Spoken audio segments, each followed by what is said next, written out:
Kung titignan mo yung pupuntahan, di ba parang malayo? Pero pag lilingunin mo yung pinanggagalingan, malayo ka na.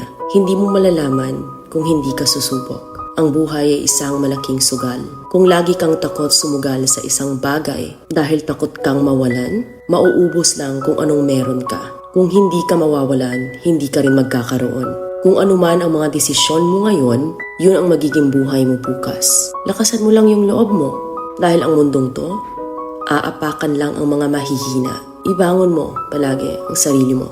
Balang araw, magugulat ka na lang na ang layo na pala ng narating mo.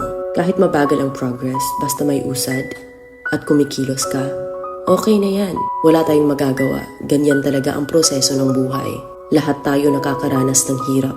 Hindi natin alam kung hanggang kailan tayo dito sa mundo. Kaya mas piliin mo maging mabuting tao.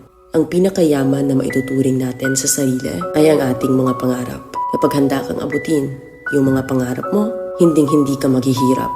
Kung lagi kang may pinagdaanan sa buhay or pagsubok, pruweba lang yan na isa kang magiting na sundalo. Sa mga pagsubok, diyan ka aangat, diyan ka babaguhin. Yung tatag mo kung paano ka mag-ayos ng problema.